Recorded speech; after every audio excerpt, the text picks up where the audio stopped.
there, CriterioNate here. Before we get started, I wanted to rant for a minute or two about our most recent release or whatever. Just the 6 Moral Tales for a minute, and just because I wanted, something came up, and obviously I couldn't do the reviews yesterday, Sunday, and I wanted to talk just a minute or two about that. Originally, I was actually planning on doing the Bakery Grill of Monceau on Saturday, because I looked at it and I thought, okay, 23 minutes, short film, and just an interview, I'm like, okay, well, there you go. There it's like, it'll take me, an hour, probably, But just to make sure, I needed to check, because I had something going on Saturday night, and I thought, okay, before that happens, I'm like, okay, maybe I'll have time to do it. So I put in the DVD player, and I checked, it's like, okay, shorts, 23 minutes, short film, 9 minutes. I'm like, oh, hell yeah, we're going to get this done. Then Moral Tales, Filmic Issues, 85 fucking minutes long. I said, I can't do that. I can't sit through an hour, almost an hour and a half, of 2 guys talking in French to each other about films that I haven't seen yet, So that was really disheartening, and it just really pissed me off, and I got really pissed off at Criterion for feeling that they need to put every single thing on every single disc they put out, to jack up the prices and all that. And what pisses me off about this, what pissed me off first about this is that this is a set, All 6 of these moral films are sold in a set and not sold, separately. So, if you were buying this separately and thought, okay, well, it's only, there's only 31 minutes of material on here. If they didn't put the movie, you think, okay, well, that's kind of cheap, understandably, But with 6 discs and 2 books, prices of $1? Over $100? I think you could afford to just have a disc that's kind of short, You don't have to pack in every single, It just felt like enough is too much, And I don't know how you guys feel about their supplements and how many supplements they put on each DVD, and I'd love to get your guys' feedback. But in this case, I just thought, you know what? I couldn't do it. So I thought, okay, I'll just do them Sunday as I planned. Something came up Sunday, and I couldn't, and I ended up, I had actually planned on at least doing the Bakery Grill of Monceau, but something came up, and I couldn't make it, couldn't do it. So doing them today. So we'll just shift everything forward today. Doing Bakery Grill of Monceau and Suzanne's career today, and then so on and so forth. But yeah, that just really upset me. I don't know, that just kind of bugged me, the way that Criterion, doesn't feel like they need to, they can't put out a short disc, Well, they've done it before, they did it with the Most Dangerous Game, I don't see them finding any supplement. Where are the supplements on that one, Where are the supplements on, I'm trying to think of another one. Where are the supplements on the Bank Dick, I mean, maybe those are the earlier ones, And you figure, oh, it's such an important movie, you don't need supplements, or some stupid way of thinking like that. But I don't know. But anyway, that's not stupid. Wait a minute. That totally contradicts what I just said. Never mind. Anyway, take 2. So, anyway. So that's basically it. I don't know how you guys feel about the way they do the supplements. And the other thing that pissed me off about this particular conversation that I watched is that they kept referencing them. Again, they kept referencing the movies the films that I hadn't seen. So I'm like, okay, well, why don't you put that at the end? Why don't you put that on Love in the Afternoon? Or better yet, why don't you have a separate disc for supplements? They've done that before with the Louis Malle set and the other ones. I can't remember any off the top of my head right now, but they've done supplement discs before. So I don't know what stopped them in this one. Maybe it was cost. or something, you know, you could have made it 6 discs. Actually, if you would have put the Bakery Girl of Monceau and Suzanne's career on one disc and put the shorts, you know, all together, you know, just think a little more, Criterion, before you put out stuff and, you know, just put it all together, you know. So anyway, rant over, review starts. Number 343, part 1 of 342. Eric Rohmer's The Bakery Girl of Monceau. 1962, 23 minutes, black and white, mono, fresh, blah, blah, blah, blah, blah. So, we have begun the 6 Moral Tales. And I took a look at the book, the novel, I guess, if you will, or the collection of short stories, I guess that's more appropriate. Well, it's not really a book, it's a short story collection. And I guess he wrote the short stories before he, you know, did the book. And it seems like they really, you know, it's kind of mostly they stick straight to the short. I mean, I just was trying to read along at the same time and kind of flipping through it and all that. And I mean, there's obviously a little bit more interior dialogue and all that in the book. We see more of what is told to us in the short, obviously. But yeah, it's still a really neat thing, and I'd like to maybe, you know, keep reading, keep flipping around and seeing, you know, a lot of the dialogue comes straight from the books. At the same time, I think also some of it, I think Criterion took the liberty of taking some of the narration from the books and putting it into like the English subtitles, so not sure how they did that, but anyway. So, not much to say, because it's a, you know, short film. It stars Barbara Schroeder, whoop-de-doo, as this young man who's, I don't know if he has a name. He has a name, but I can't remember. And he and his friend are eyeing this girl, whose name I can't remember. What is her name? Let me look her up. I forgot to bring the book up here, but let me see. Sylvie, that's her name. So he and his friend Schmidt are eyeing this girl. Sylvie keeps walking by, and he wants to, you know, try and chat her up. The young man does, and he bumps into her and says, you know, oh, you know, how are you? You know, I think she twists her ankle. He tries to help her, and he tries to get her a date, but she, you know, she has to run off.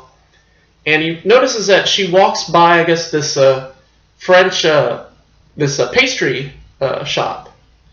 And so he goes in and buys pastries and, you know, waits for her and all that. And she ends up, over time, you know, she ends up sort of becoming interested in her, the shop girl, the bakery girl, I guess, whose name is Jacqueline, by the way.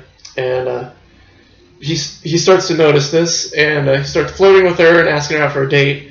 And she starts to, you know, give him all these, you know, she starts to, at first is really cold about it, you know, she says, oh, she's only 18, and, oh, my parents wouldn't like it, and all that. And so, you know, he says, oh, come on, you can do it, and he's like, and she finally starts to, you know, to warm up to him and says, you know, what time should I dress, and all that, you know.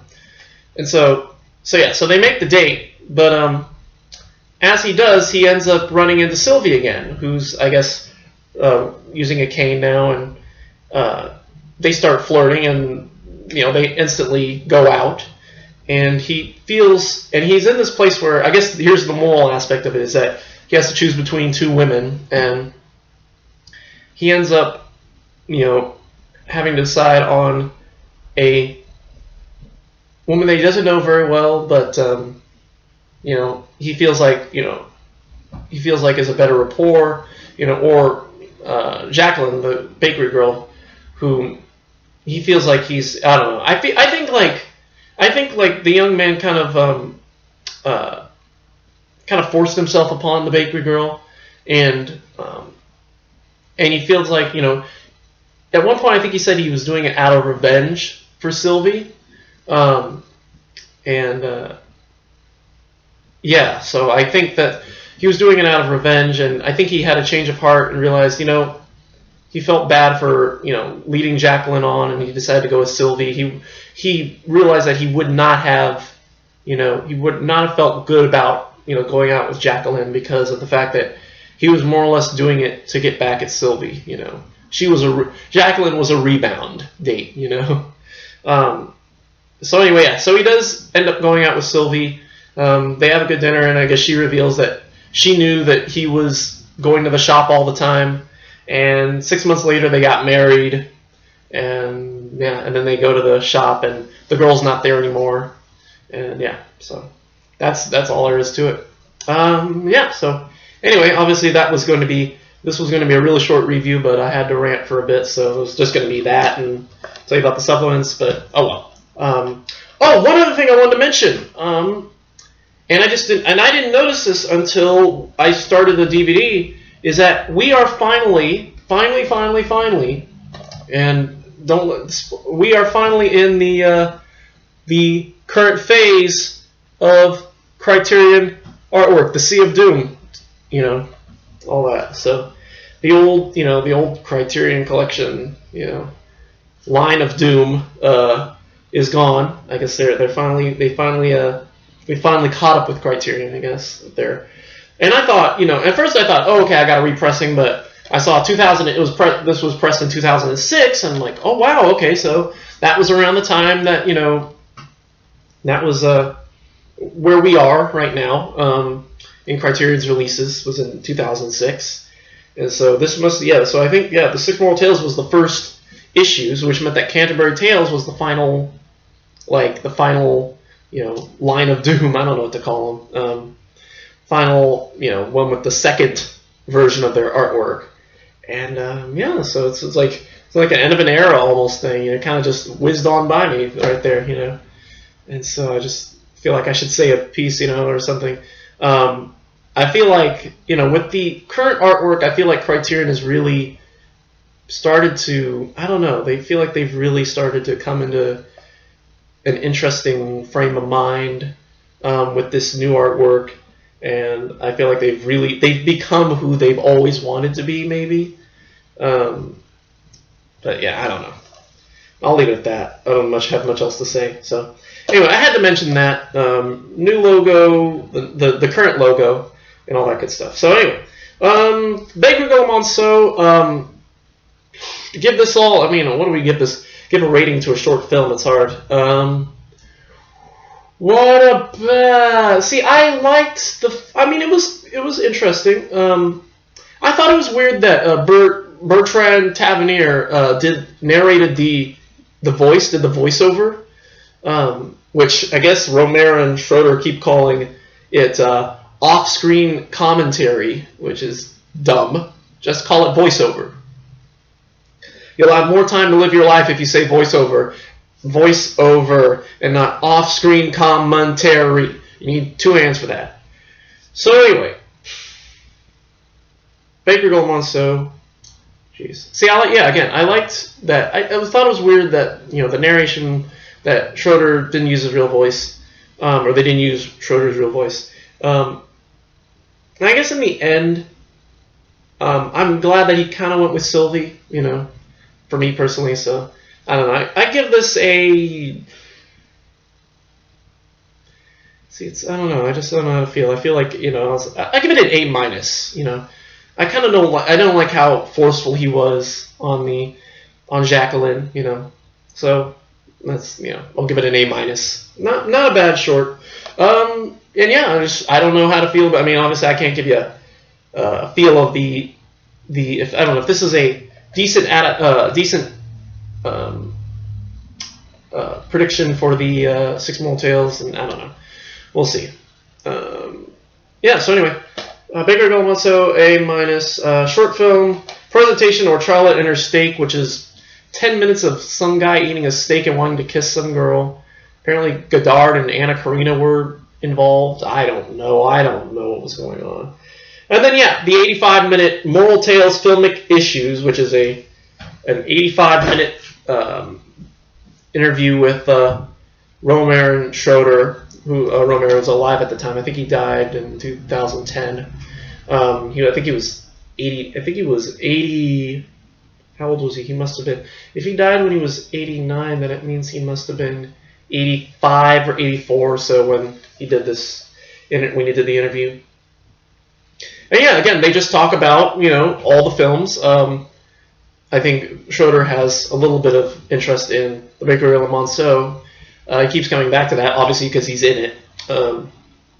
And yeah, but he just talks. Rohmer talks about the films he made and how they compare to his other films, the moral tales and all that stuff, and how he enjoys films. He talked about toward the ends. He talks about how he prefers DVDs because at his age he was feeling claustrophobic and he couldn't find the right seat. It's impossible to find the right seat to enjoy the movie the way he feels that it was meant to be enjoyed and all that stuff. So again, I mean, I guess it's interesting if you know. It's probably more interesting if you know what the films were about. But anyway. So yeah, that's that. Baker Grill Monceau, A-, and we're off. 1 down, 5 to go. All right, so that's it for now. Thanks for tuning in, and I think I'm gonna try something different from now on because I feel like this review would have been like 5 to 6 minutes shorter if I hadn't ranted about my frustration with Criterion and their supplements and all that stuff. And I feel like I'm kind of a hypocrite by doing that, by padding out this review, by giving you extraneous talk. Sometimes I want to sometimes I deviate and all that. But I feel like one of the things I can do is stop like I think at the end, like how at the end of the review I always tell you what we've got coming up for the week. I think sometimes that's a little too much, and so I may stop doing that. I don't know. We'll see.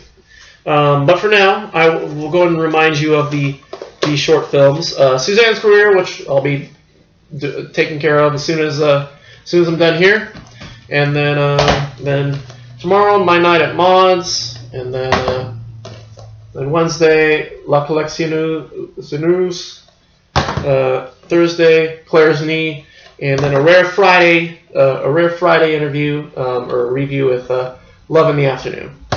And then as far as next week's reviews, I've already got, they're on their way. I've already got Spirit of the Beehive, which I'll show you at the end of the week and all that stuff. But hopefully by the end of the week I'll be able to show them all to you, Kicking and Screaming, Seduced and Abandoned, and all that stuff. So anyway, that's it for me. Thank you for watching. Now, morals. See, it's funny to think about a moral in a moral tales, thing. So just, I don't know, don't stuff your face with cookies, Watch your cholesterol, because diabetes is a real thing. And all that stuff. And yeah, that's basically all I can think of. And yeah, don't lead girls on. Yeah. So anyway, that's it for me. Thank you for watching, and we will see you later today for Suzanne's Career. And until then, goodbye.